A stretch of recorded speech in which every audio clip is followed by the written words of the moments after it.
Camilo Rodríguez. Vamos a hablar del tema de insuficiencia suprarrenal primaria. Listo. Entonces, digamos que vamos a abordar un poquitico lo que es la definición, la epidemiología. Vamos a hacer un repaso como de las básicas para que todos estemos hablando como el mismo idioma. Vamos a revisar la anatomía, la histología, la fisiología. Luego ya, pues entrando un poquitico en materia, vamos a ir a la fisiopatología, las manifestaciones clínicas, tanto de la insuficiencia renal primaria como de las crisis adrenales. Vamos a irnos por el diagnóstico y por el tratamiento. Entonces, porfa, para iniciar, les pido a todos que entren porfa a Socrative en la parte de estudiantes y pongan este código de esta sala. Es como un test de 7 preguntitas, yo creo que en 5 minutos lo podemos hacer, para que como que hablemos un poquitico cómo estamos como de conocimiento previo a esta charla. Igual son preguntas muy sencillitas que yo creo que ya todos manejamos un poquitico, entonces porfa entren y damos, si quieren, 5 minutos para las 6:15, 6:16, o me van avisando más o menos cuando termina, ¿listo?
Chicos, si quieren, cuando vayan terminando, pueden levantar la mano, pues para saber ahí más o menos cuántos faltan.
Listo, yo veo aquí en el Socrative que ya varios han ido terminando, entonces yo creo que podemos seguir.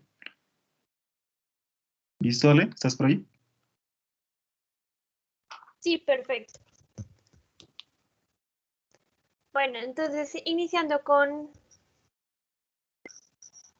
la definición, vamos a ver que la insuficiencia suprarrenal primaria se define o se caracteriza por la la incapacidad que tiene la glándula, en especial la corteza, para producir las hormonas.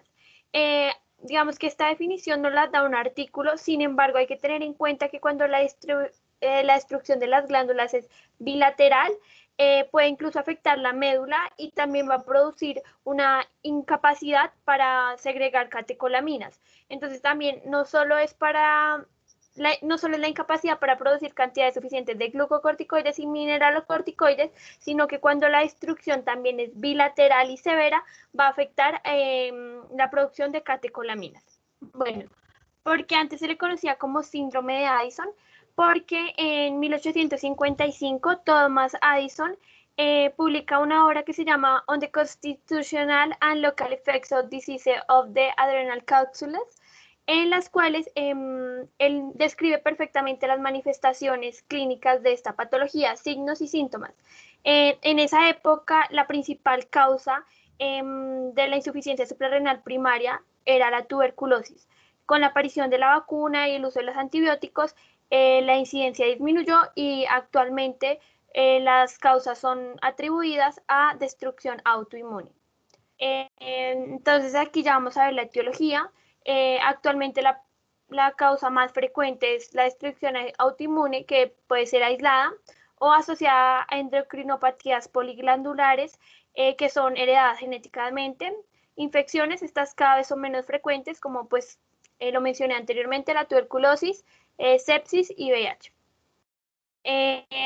También puede ser por hemorragias bilaterales asociadas a coagulopatías, traumatismos, meningococcemia, algo conocido como el síndrome de Waterhouse-Friderichsen, por la infección de Neisseria meningitidis se destruye bilateralmente ambas glándulas. Neoplasias y otras causas que estas son ya enfermedades de depósito como sarcoidosis, amiloidosis, algunas infecciones fúngicas, leucodistrofia y la enfermedad de Wolman. Tener en cuenta que, digamos, en las enfermedades de depósito no va a ser como las manifestaciones no van a ser aisladas solo de insuficiencia suprarrenal, sino también vamos a tener manifestaciones a nivel pulmonar y en otros sistemas.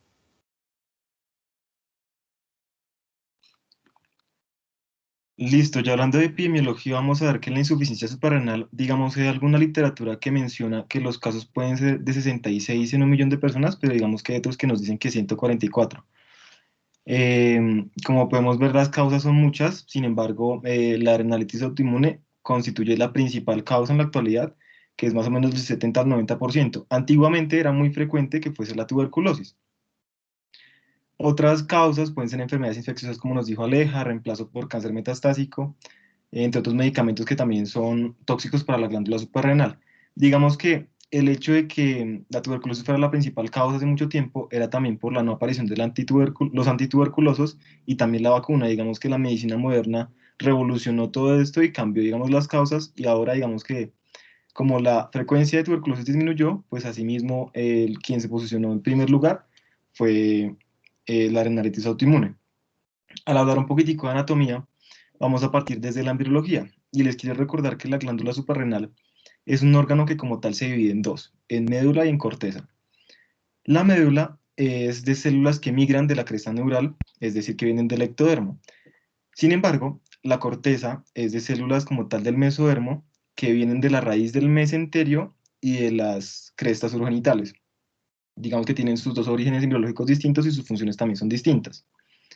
Ahora, hablando un poquitico de la morfología y cómo se ha descrito, siempre digamos que los anatomistas describían la morfología de las glándulas suprarrenales como que la derecha era de forma piramidal y la izquierda la forma de una semiluna. Y la irrigación es muy especial porque es una triple irrigación. Está como en tres partes, superior, media e inferior. La parte superior de la glándula suprarrenal está por las arterias suprarrenales superiores, pero que son ramas de las arterias frénicas inferiores. La media es una rama directa de la aorta y son las arterias propiamente dichas suprarrenales. Y la irrigación inferior, digámoslo así, va a estar dada por unas arterias adrenales inferiores, pero que salen de la arteria renal de cada lado, pues. Ahora bien, estas arterias entran, forman un plejo subcapsular y luego generan como un lecho capilar con capilares que son fenestrados y que también son sinusoides. Recuerden que existen tres tipos de capilares, ¿no? Los continuos, los fenestrados y los sinusoides. Especialmente este ser un órgano endocrino necesita tener capilares que permiten el intercambio de sustancias. Y por ello, o sea, esa es la razón de ser de que haya capilares sinusoides y fenestrados. Cuando habla uno de drenaje venoso, vemos que ocurre algo parecido con las venas gonadales, sobre todo en el lado izquierdo, y es que la vena adrenal izquierda drena la vena renal izquierda. Sin embargo, la vena adrenal derecha drena como tal a la vena cava inferior. Ya bueno, hablando un poquitico de la histología, nos vamos a dar cuenta que tanto corteza como médula son distintas. Y específicamente son distintas tanto por su origen embriológico como por su función.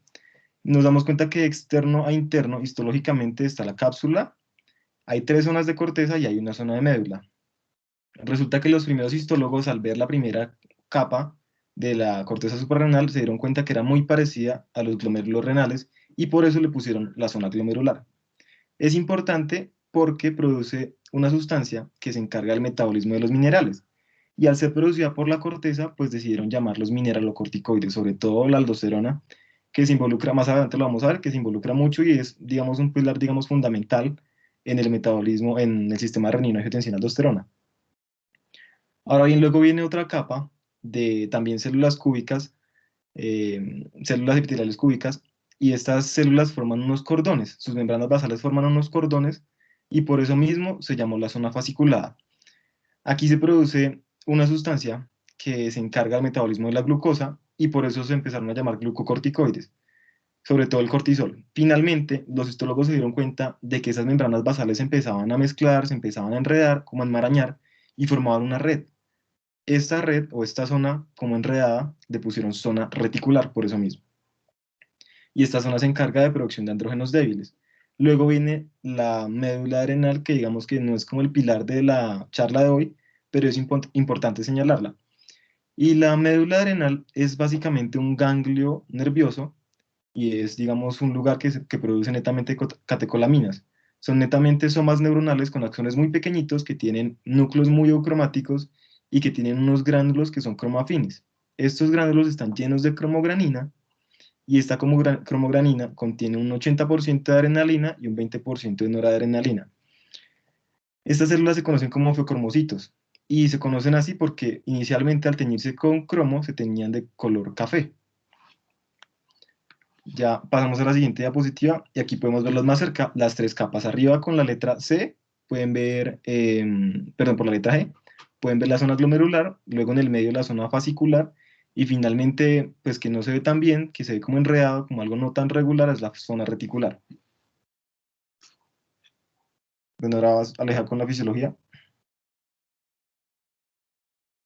Bueno, entonces para la fisiología debemos recordar el eje hipotálamo, hipófisis, glándula suprarrenal. Entonces, ¿qué pasa? En el hipotálamo se va a liberar la hormona liberadora de corticotropina que va a ir a la hipófisis y me va a liberar ACTH. El ACTH se va a encargar de la estimulación de las glándulas adrenales y en la corteza se van a producir pues mineralocorticoides, aldosterona, como la aldosterona, los glucocorticoides como el cortisol, digamos que la corticosterona en menor medida, y andrógenos débiles como dehidroepiandrosterona.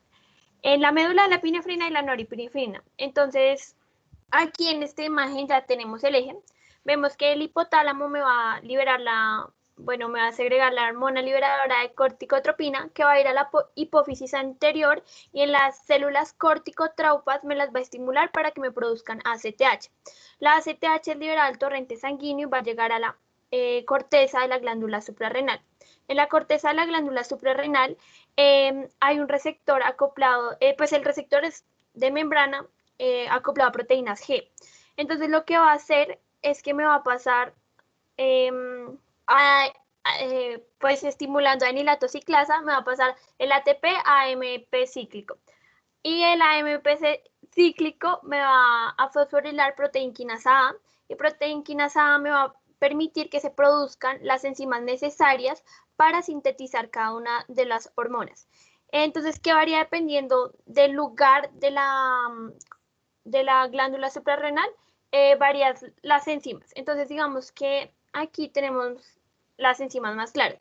Entonces, digamos que en la zona glomerular vamos a empezar con el colesterol. Llega el colesterol y por la enzima colesterol desmolasa va a pasar a pregnenolona. Y en forma de pregnenolona, por la enzima 3-beta hidroxiesteroide deshidrogenasa, va a pasar a progesterona. Cuando está en forma de progesterona, la que cataboliza esta reacción es la 21-hidroxilasa, que me la pasa a desoxicorticoesterona, y de desoxicorticoesterona por la enzima 11-hidroxilasa pasa a corticoesterona. Finalmente, la que me produce la aldosterona es la enzima aldosterona sintasa. Ya digamos en la zona, digamos que esto es más o menos el 15% de la producción de la glándula suprarrenal, en que es el 75 o casi el 80% de la producción de la glándula suprarrenal se basa en la producción de cortisol que sea en la zona fasciculada. Entonces aquí hay dos vías, más o menos. Entonces digamos que puede empezar a partir del colesterol y pues va a interactuar también la enzima colesterol desmolasa, o puede ya entrar como 17-hidroxipregnenolona, que aquí lo tenemos en la zona glomerular, la pregnenolona. Y de ahí por la enzima 17-alfa hidroxilasa va a pasar a 17-hidroxiprogesterona, y por la enzima 21-hidroxilasa a desoxicortisol, y finalmente por la 11-hidroxilasa a cortisol. Si se va por la otra vía, entonces empezamos desde colesterol, por colesterol desmolasa pregnenolona, y de pregnenolona progesterona, luego a desoxicorticoesterona, y se produce también la corticoesterona. Estas son las dos hormonas que se producen en la zona fasciculada. Debemos recordar que la principal producción es del cortisol, y después de que se produce el cortisol se libera el torrente sanguíneo, y el 95% de este cortisol viaja fijado a la proteína fijadora de cortisol, y el 5% viaja libre. Ya finalmente en la zona reticular, que la producción es prácticamente muy baja, es del 5%, se producen los andrógenos débiles. Entonces, aquí tenemos la dehidroepiandrosterona, y pues lo que utilizan es cuando ya está el colesterol en forma de pregnenolona, por la enzima liasa pasa de una vez a DHA. Y si está en forma de 17-hidroxiprogesterona, por la enzima liasa, ahí la liasa puede ser 17 o 20, pasa a androstenodiona, que también es otro andrógeno. Ya aquí tenemos una gráfica que nos muestra, pero cuál es como el ciclo circadiano de la liberación del cortisol. Es muy importante saber que el pico se alcanza más o menos a las 8:30 de la mañana, porque en la terapia de reemplazo se debe dar la dosis máxima a esta misma hora para simular la liberación fisiológica que el cuerpo tiene. Entonces vemos que el pico se alcanza a las 8:30 am, y su punto más bajo está hacia las 24 horas, o entre las 24 y la 1 de la mañana. Bueno, ya ahora vamos a hablar, digamos, de la importancia de estas hormonas. Entonces empezamos con la aldosterona.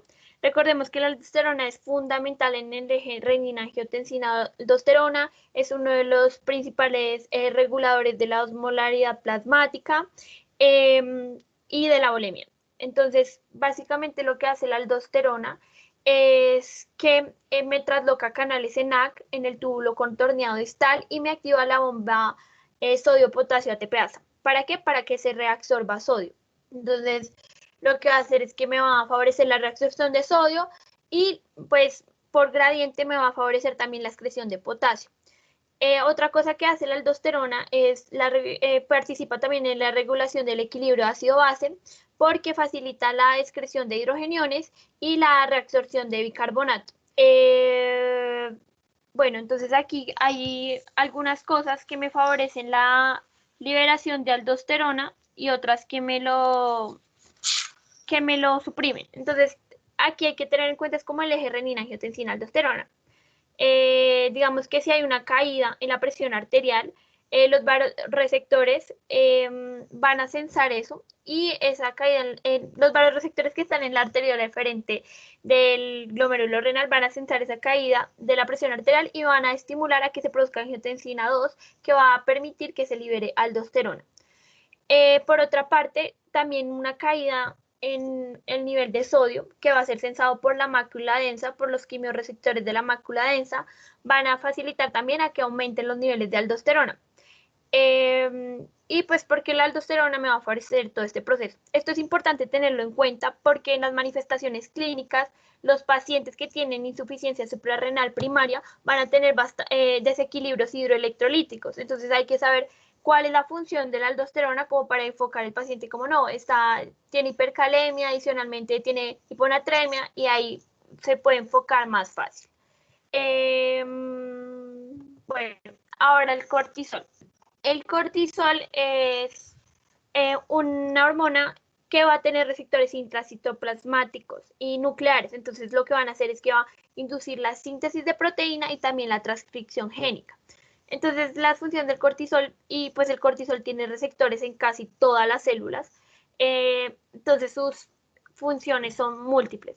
Básicamente, lo que hace a nivel hepático es inducir la gluconeogénesis para digamos, que dar una respuesta ante el estrés. A nivel del músculo se ha visto que lo que hace no es síntesis de proteínas, sino todo lo contrario, catabolismo para la producción de aminoácidos. También favorece la reabsorción ósea, o sea, la producción de osteoclastos para aumentar los niveles de calcio.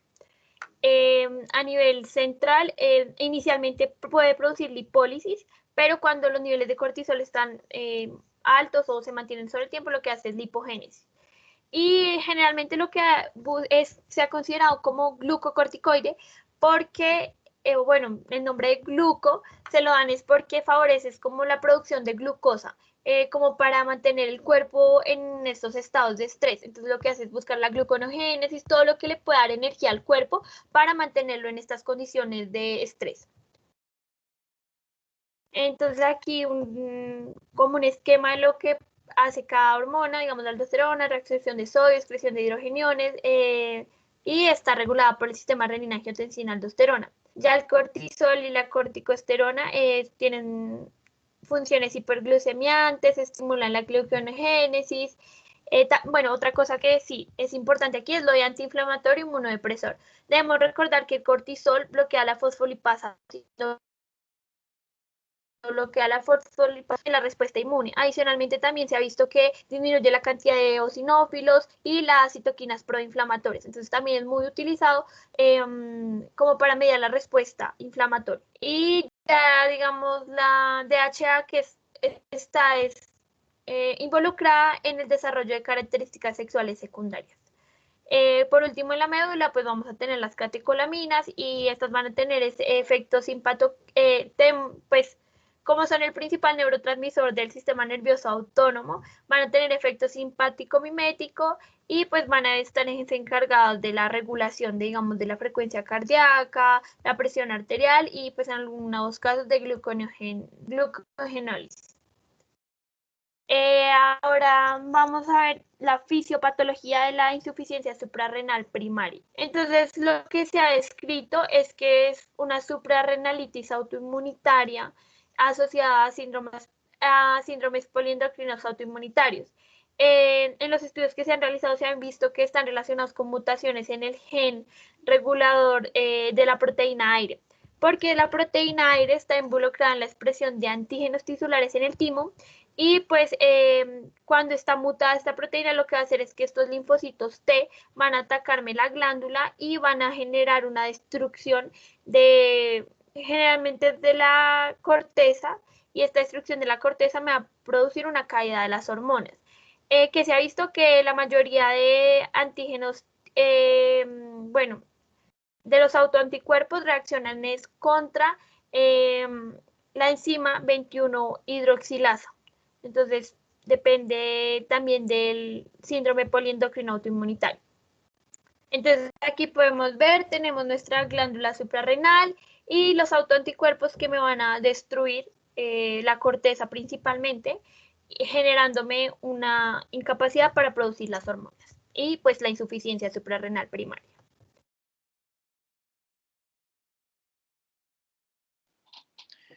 Listo, entonces ya llegando aquí a las manifestaciones clínicas, digamos que esta es una enfermedad que suele pasarse por encima, digamos, porque es una enfermedad de instauración algo insidiosa, es decir, una persona no es diagnosticada sino hasta que genera una crisis adrenal. Ahora, ¿de qué depende la manifestación clínica o las manifestaciones clínicas del paciente? Dependen de la velocidad de instauración de la enfermedad o del grado de pérdida de la función. Y es decir, no es lo mismo que yo empiece a perder función del glucocorticoide, pero que mis mineralocorticoides sigan funcionando normal.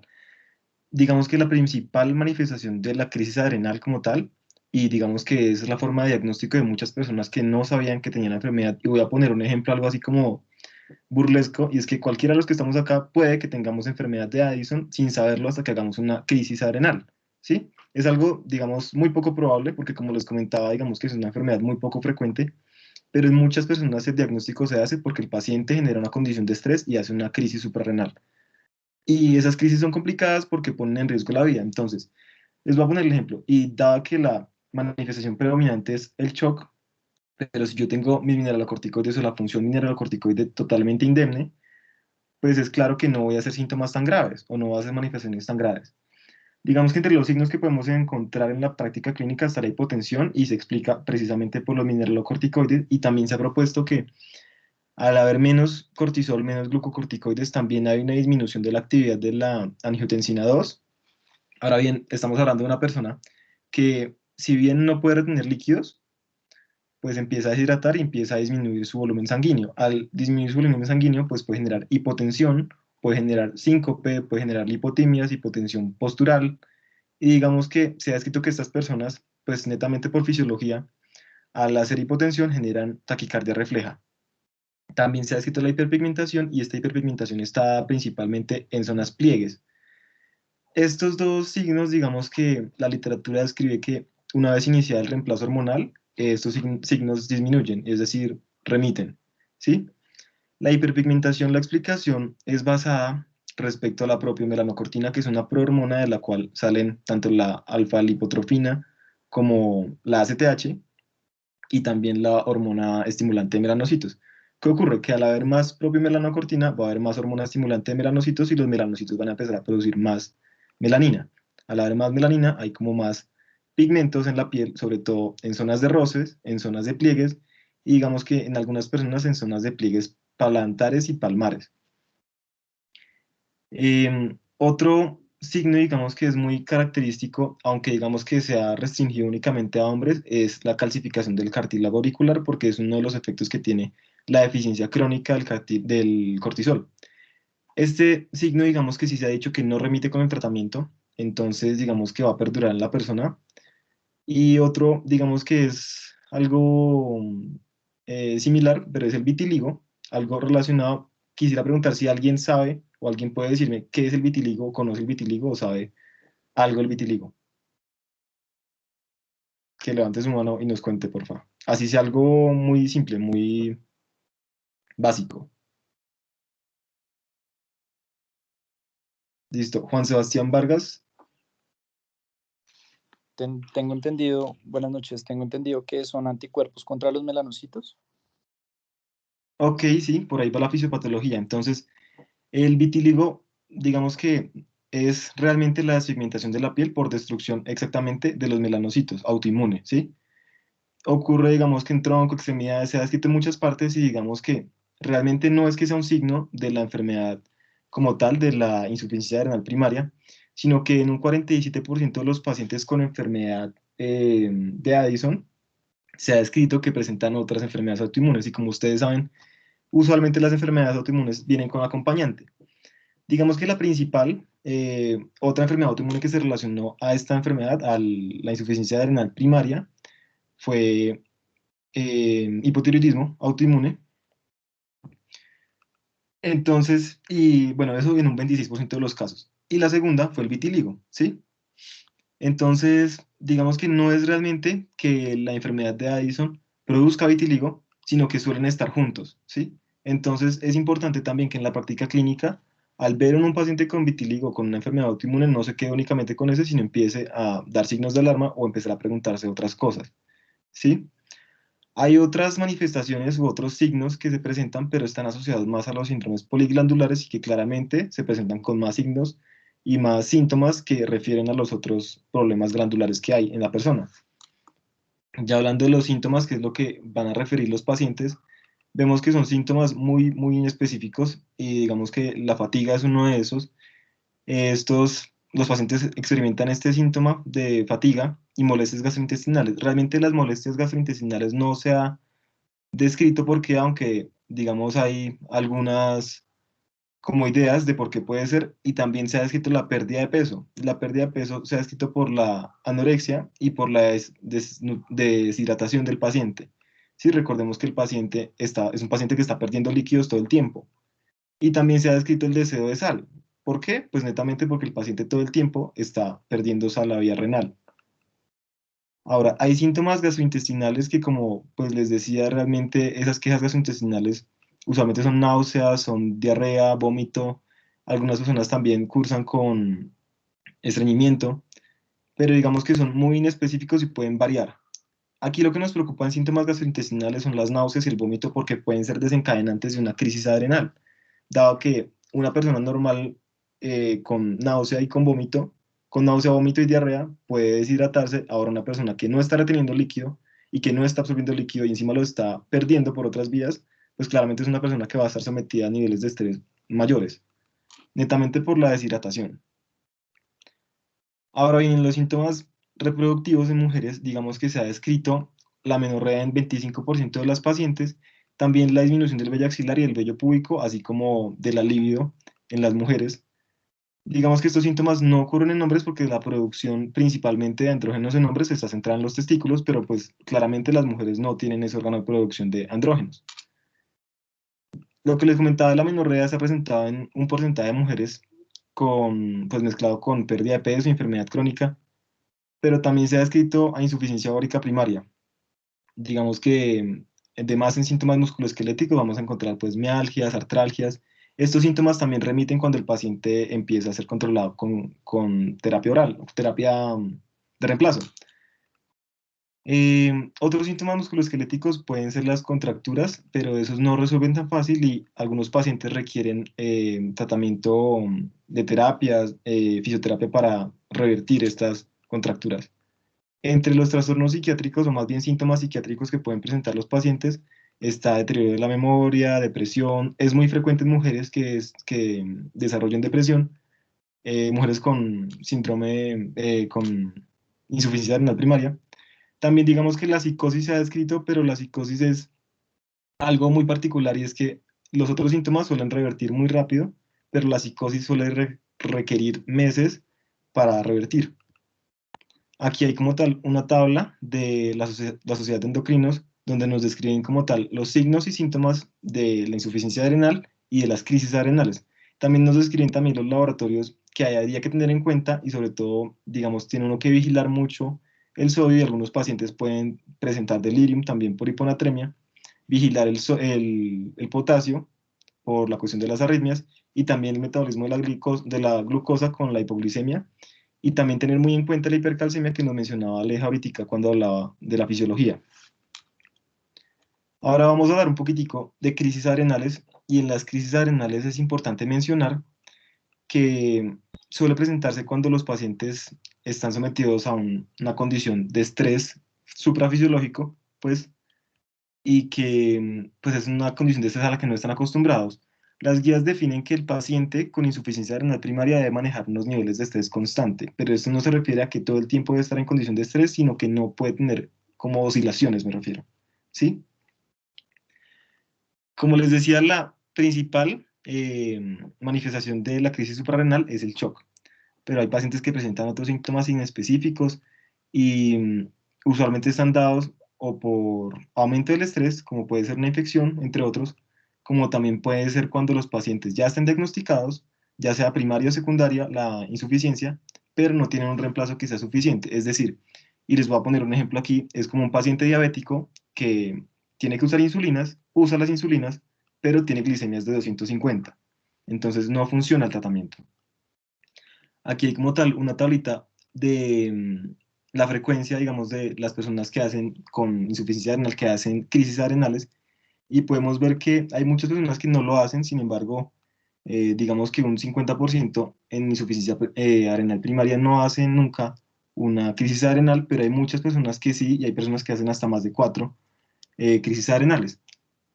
Aquí vemos los factores precipitantes, como les decía yo a ustedes: infecciones gastrointestinales, infecciones, cirugía, porque hay que recordar que las cirugías, a pesar de que son procedimientos médicos bajo control y netamente, digamos, en condiciones adecuadas, pues realmente son condiciones de estrés para el paciente. También están los accidentes, estrés físico, también la disminución de la dosis de glucocorticoides. Y aquí es importante, y les quería mencionar también, la sustitución, digamos, cuando es errónea o cuando el médico de por sí mismo decide quitar la terapia con glucocorticoides.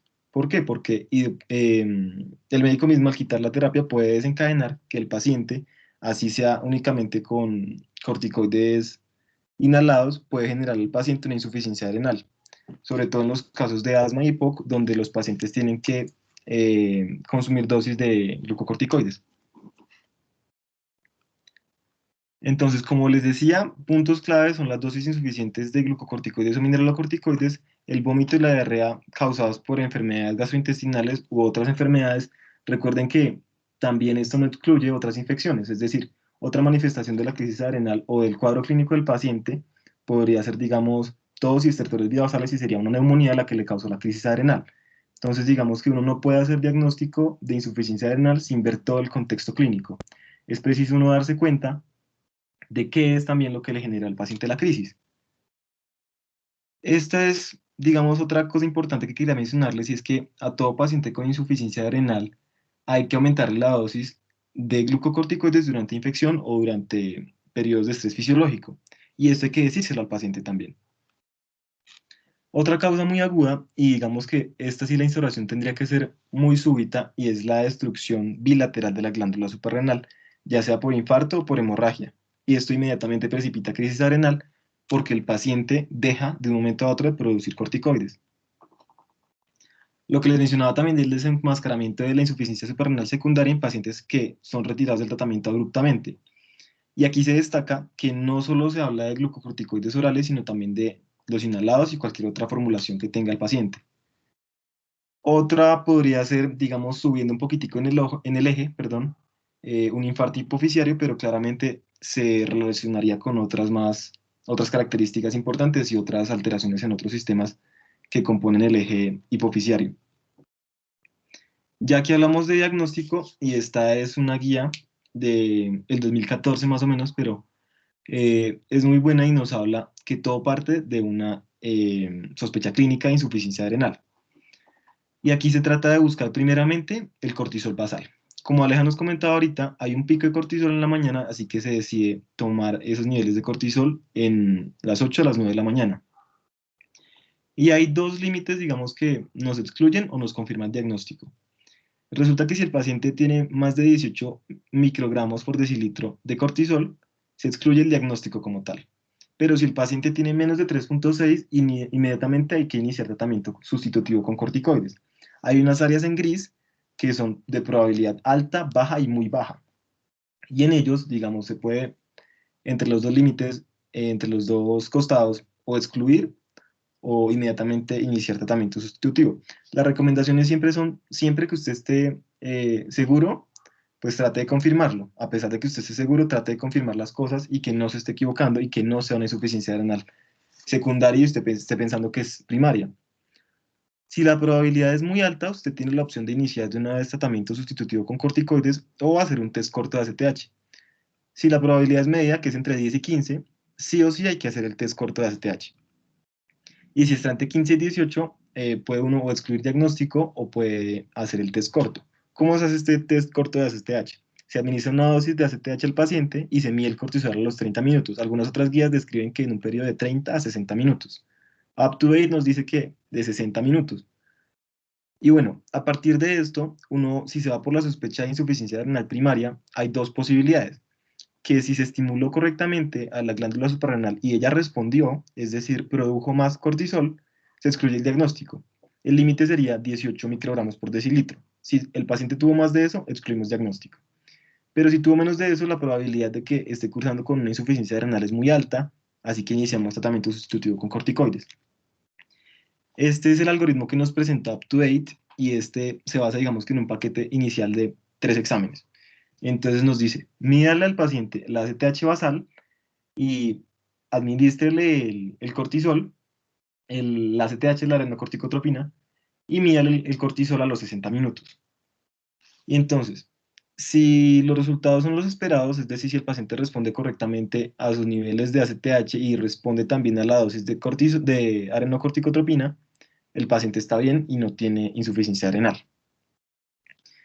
Sin embargo, si el paciente después de la dosis de adrenocorticotropina disminuye el cortisol, pues claramente la glándula no respondió. Y también si los niveles basales de ACTH están disminuidos, eso nos demuestra que la hipófisis está tratando de forzar un poco la glándula que produzca, pero la glándula no produce. Y eso, digamos, que nos da el diagnóstico de insuficiencia renal primaria. Hay otros test que están avalados, que es el test de metirapone y también el test de intolerancia a la insulina, de tolerancia a la insulina, perdón. Y estos se hacen cuando los resultados son erráticos o digamos que se sospecha una enfermedad de la glándula pituitaria, perdón. Así que entonces aquí lo que hacemos es administrar la dosis y les cuento que la metirapone lo que hace es que disminuye la producción de corticosteroides, ya que ella disminuye la 11-beta hidroxilación. Entonces, lo normal sería entonces que disminuyera el cortisol, pero entonces habría que ver los resultados de los exámenes y ver si el cortisol responde normalmente y también si la ACTH responde normalmente. La respuesta de la ACTH sería aumentar en vista de que el cortisol disminuye. Y eso nos ayudaría a diferenciarla de una insuficiencia renal secundaria. Ahora bien, lo que nos proponen en el diagnóstico del laboratorio es que se sigan 3 etapas. Entonces nos dice, primero usted demuestre que realmente la producción de cortisol es baja, ¿sí? Luego nos dice que determinemos si la deficiencia de cortisol es dependiente o es independiente de la ACTH. Es decir, ¿en dónde está el problema realmente? ¿Está en la glándula suprarrenal o está más arriba? ¿Sí?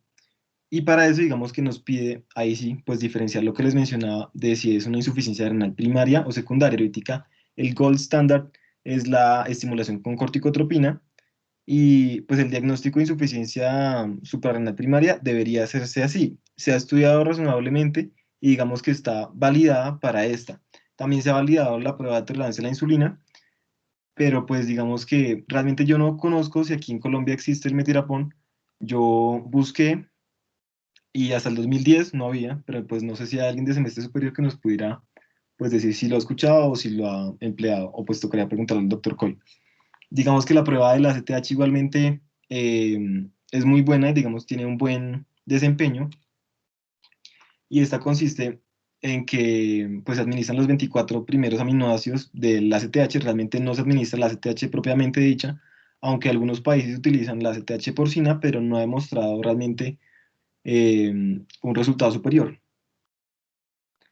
Ahora, lo siguiente que nos dicen es busque una causa tratable para el trastorno primario. Es decir, como les menciono, siempre hay que ver el panorama completo y hay que darnos cuenta qué está causando esa insuficiencia renal. Si es un proceso infeccioso, si es un proceso infiltrativo, si es una enfermedad de depósito. Y digamos que la indicación es tratar la causa de base, porque no es solo tratar lo que está generando o los síntomas, sino es tratar de poner mejor al paciente. Ahora, estas son unas recomendaciones que también nos da la guía de la Sociedad Endocrino y nos dice que realicemos la prueba para excluir la insuficiencia renal primaria en cualquier persona, en cualquier paciente que presente signos o síntomas inexplicables que sugieran una enfermedad de este tipo. Y también nos dicen que confirmemos en cualquier caso con la estimulación de corticotropina en pacientes igualmente que tengan signos o síntomas que sugieran la enfermedad, siempre y cuando las circunstancias y el paciente pues lo permita. Y también nos dice que si el paciente tiene un síntoma grave, si está en una crisis suprarrenal o si el paciente está netamente complicado, pues realmente, al igual que uno hace en terapia antibiótica, no espere a que llegue el cultivo, no espere a que lleguen los resultados, sino empiece terapia inmediata con hidrocortisona. Y este es un mensaje también que quería darles, y es que el diagnóstico como tal es un poquitico complicado. Describen que es un desafío porque el inicio es insidioso, realmente es poco específico, y pues los síntomas pueden durar meses o años hasta que el paciente es diagnosticado o hasta que el paciente desencadena una crisis suprarrenal. UpToDate también recomienda la medición de la ACTH plasmática para establecerla, y pues digamos que siempre es importante ver que el paciente tenga la deficiencia de cortisol confirmada. Y también nos mencionan que, digamos que, como les mencionaba, por el control que hay del eje hipoficiario, uno, pues digamos que hace, entre comillas, diagnóstico si la ACTH plasmática es 2 veces el límite superior del rango normal, ¿sí? Y que aún así el cortisol no responda. Bueno, ya ahora enfocándonos un poco en el tratamiento es reemplazo hormonal crónico, reemplazo usada de por vida.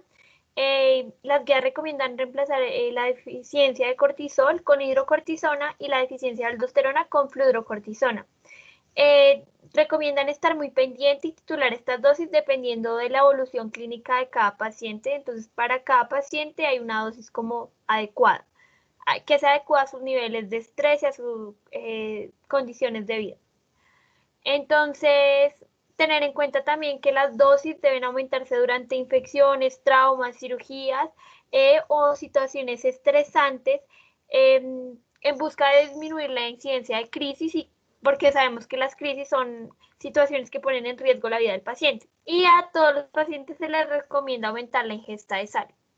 Entonces, las guías nos recomiendan que la terapia de reemplazo para los mineralocorticoides se hagan a todo paciente con deficiencia de aldosterona, o sea, a todo paciente con insuficiencia suprarrenal primaria que demuestre deficiencia de aldosterona se le va a dar fludrocortisona de 50 a 100 microgramos como dosis inicial.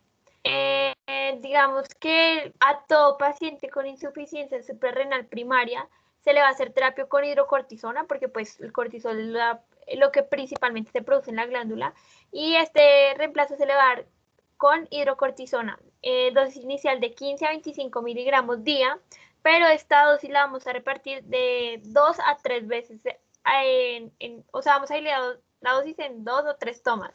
Y se recomienda que la mayor toma sea en la mañana, muy temprano o al despertar. ¿Por qué? Pues porque sabemos que el pico de cortisol es alrededor de las 8:30 de la mañana. Entonces, como para simular este pico, se le debe dar la mayor dosis a las 8:30 o muy temprano en la mañana. Si no tenemos hidrocortisona o el paciente no se le puede administrar, se le recomienda como alternativa prednisolona de 3 a 5 miligramos día. También se recomienda dividir las dosis.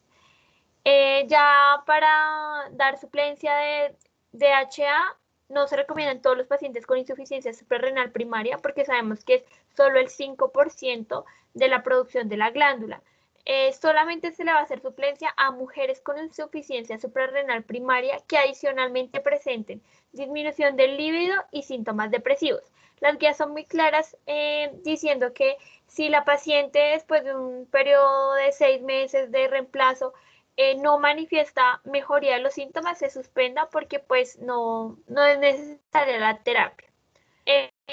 Entonces la monitorización siempre va a ser clínica, entonces se van a evaluar signos y síntomas, se va a evaluar la hipotensión postural, si el paciente o sea, si sigue con hipotensión postural o si por el contrario me estoy pasando con la terapia de reemplazo y ya el paciente está haciendo edemas. Las guías me recomiendan también que en pacientes que desarrollan hipertensión mientras reciben fludrocortisona, se sugiere reducir la dosis de fludrocortisona. Y adicionalmente, iniciar manejo antihipertensivo dependiendo de las cifras tensionales y como lo recomiendan las guías. No se recomienda usar dexametasona porque es muy difícil de titular y adicionalmente se ha visto que tiene mayor incidencia de efectos cochinoides. Y lo mismo, se monitoriza clínicamente con peso, presión arterial o signos francos de exceso de corticoides. O sea, si yo ya veo que mi paciente está haciendo cara en luna llena, tiene úlceras cutáneas, en obesidad central y veo que, o sea, tiene la dosis de glucocorticoides altos, pues voy a decir como, hey, estoy generando síndrome de Cushing, entonces mejor empecemos a titular, veamos cuánto es lo que realmente este paciente necesita. A las pacientes que ya sabemos que son mujeres con disminución del líbido y síntomas depresivos que se les dé terapia de reemplazo con DHA, siempre se debe monitorizar los niveles de DHA en sulfato de suero matutino, siempre, a toda la paciente que se le esté haciendo terapia de reemplazo con DHA. Bueno, entonces básicamente estos son como los key points de la guía y dice que debemos hacer terapia de reemplazo con fluocortisona una vez al día bueno, para la deficiencia de aldosterona. Para la deficiencia de cortisol se le da dar hidrocortisona de 15 a 25 miligramos al día. Entonces, digamos, si mi paciente tiene insuficiencia suprarrenal primaria, pues se va a ir con la fluhidrocortisona más la hidrocortisona y le voy a dividir las dosis pues para tratar de imitar los picos del cortisol. En niños se recomiendan dosis más bajas de 8 miligramos divididos en 2 tomas al día. Y siempre se debe educar a los pacientes sobre en qué situaciones debe o duplicar la dosis o qué situaciones lo pueden colocar en riesgo. Y para eso se les debe dar una tarjeta de esteroides y una preparación de glucocorticoides en caso de que el paciente llegue a requerirlo en una emergencia. Entonces, el tratamiento en crisis, este es como el manejo inicial porque el tratamiento de la crisis también depende de qué me desencadenó la crisis. Entonces, lo que se le hace a estos pacientes es líquidos. Inicialmente se le va a dar una infusión rápida de 1 litro de solución salina en la primera hora. ¿Por qué? Porque pues sabemos que estos pacientes pueden llegar a un shock hipovolémico por la deshidratación, la pérdida de líquidos, la pérdida de electrolitos. Entonces, lo que vamos a hacer inicialmente es pasarle líquidos. Entonces, la guía nos recomienda una infusión rápida de 1 litro de solución salina isotónica en caso tal de que en la primera hora. Posteriormente vamos a mantenerle los líquidos, le vamos a calcular a nuestro paciente los líquidos para mantenerlo al día o el tiempo en que vaya a estar hospitalizado. A los niños pues se les recomienda pues menos cantidad de líquidos, obviamente, y se les recomienda un bolo rápido de solución salina, más o menos de 20 mililitros por kilogramo de peso y se puede repetir hasta un total de 60 mililitros por kilogramo de peso en una hora. Bueno, paralelamente, o sea, le vamos a pasar líquidos y de una vez vamos a darle una infusión de hidrocortisona de 100 miligramos, esto es como dosis de carga, y lo vamos a dejar una de mantenimiento de hidrocortisona 200 miligramos día durante las primeras 24 horas. Ya en las siguientes 40, o sea, 24 horas. Al día siguiente le vamos a dar solo hidrocortisona 100 miligramos día. O sea, llega el paciente con la insuficiencia suprarrenal primaria en una crisis. Le pasamos líquidos y le colocamos una dosis de carga de hidrocortisona de 100 miligramos. Luego le dejamos 200 miligramos al día en infusión continua y el día siguiente ya le bajamos un poco la dosis a 100 miligramos en infusión continua. En niños se recomienda son bolos de 50 a 100 miligramos y una de mantenimiento de 100 miligramos dividido cada 6 horas. Bueno, entonces como estos pacientes llegan hipovolémicos, hipotensos, también hipoglucémicos, porque no hay nada que me favorezca como la producción de glucosa, está todo bloqueado, le vamos a dar para la hipoglicemia, la guía recomienda dar destroza, más o menos de 1 gramo por kilogramo de peso, o 2 a 4 mililitros por kilogramo de peso si tenemos destroza al 25%. Como alternativa podemos darle 5 a 10 mililitros de destroza al 10%, pero pues eso es más recomendado en niños. Y se recomienda hacer una remonitorización cardíaca, pues ya sabemos que nuestro paciente pues tiene un desequilibrio hidroelectrolítico que me puede desencadenar también muchas arritmias. Entonces, la monitorización cardíaca es fundamental desde que llega el paciente. Y dependiendo de la disminución gradual y rápida, pues se le puede pasar ya, digamos, como que uno dice, bueno, ya suspéndanle la infusión, vamos a dar a este paciente con un régimen por vía oral, vamos a darle suplencia por vía oral para que él retome el control, pues, con sus medicamentos que siempre ha tomado, fluorocortisona y hidrocortisona. Bueno, Y como todo, lo más importante es prevenir la crisis. O sea, la crisis es algo que coloca en riesgo la vida del paciente, un riesgo muy alto de muerte. Entonces, lo que se debe hacer es, si yo tengo el diagnóstico ya de mi paciente, de que sé que mi paciente tiene insuficiencia suprarrenal primaria, pues debo explicarle muy bien como en qué momentos debe duplicar su dosis, qué debe hacer, qué situaciones lo colocan en riesgo de entrar en una crisis para que mi paciente no me llegue en crisis. O sea, tengo que evitar la crisis. Entonces, lo que recomiendan las guías es 5 pasos en el que primero vamos a identificar y definir el problema, como decirle, no sé, la fiebre, las situaciones muy estresantes, un trauma, una fractura, no sé, una cirugía, va a tener que identificar cada una de esas cosas que lo pueden colocar en riesgo. Le vamos a explicar al paciente claramente por qué tiene que duplicar las dosis, cómo lo va a hacer y pues siempre tratando de que él entienda qué situaciones lo van a colocar pues en riesgo. Explicar la justificación de ajuste de dosis, suministrar la cantidad adecuada de medicamento y pues lo que siempre se hace que es seguimiento con cada paciente. Entonces, digamos que para identificar y definir el problema se recomienda dar una tarjeta de emergencia de esteroides y una pulsera o collar que me ayude a identificar a los pacientes con insuficiencia suprarrenal primaria. Posteriormente se educa al paciente y al entorno familiar en cómo duplicar las dosis y en qué condiciones.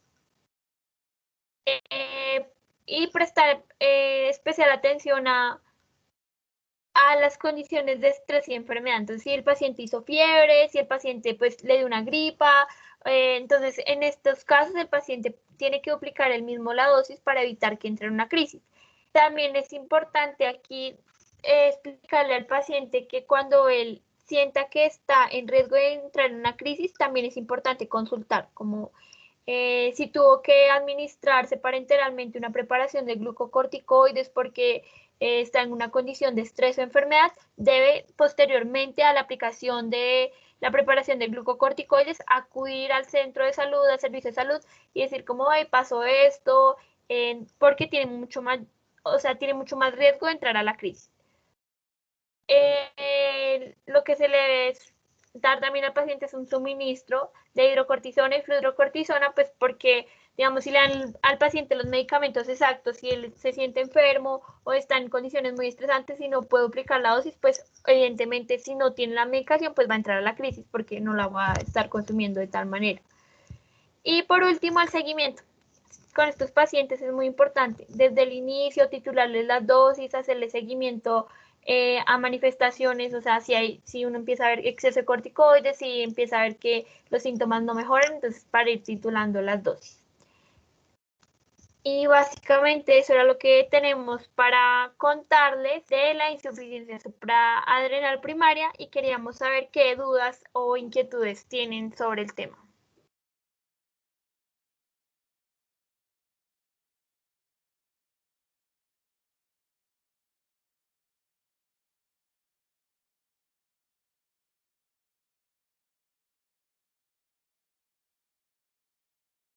Pues si no tienen dudas, aquí están igualmente las referencias para quien quiera profundizar.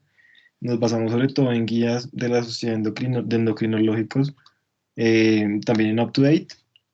Y pues para anatomía y los temas básicos, principalmente fue con Ross y con anatomía Gray. Entonces, muchas gracias. No sé si Hola, tienen alguna ¿me escuchas? pregunta, no sé si voy a decir algo. Sí. ¿Me escuchas? No, Ajá. felicitaciones por esa charla, de verdad que fue de muy alto nivel. Eh, yo creo que puedo hablar por mí, no sé si por los demás, pero estoy seguro que los demás también piensan lo mismo, que fue una charla muy clara, muy concisa y de verdad que los felicito y fue una muy buena forma de empezar el año. Entonces, pues nada, muchachos, los aplaudo virtualmente, de verdad que mil gracias y espero que todos se animen y se motiven a realizar más charlas como esta. Y ya saben que cualquier cosa pueden comunicarse con todos nosotros. Y pues también les comento que ellos dos hacen parte, tanto Juan Camilo como Alejandra hacen parte de la mesa de junta de amigos. Y son unos duros, entonces muchas gracias.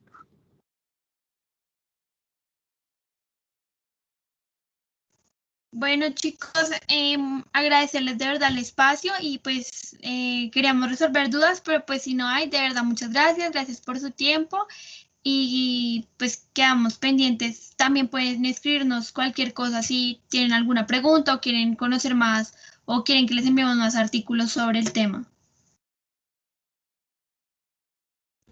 Muchas gracias. Vale, a Gracias. ustedes, gracias. Hasta luego. Chicos, muchas gracias, muy buena charla.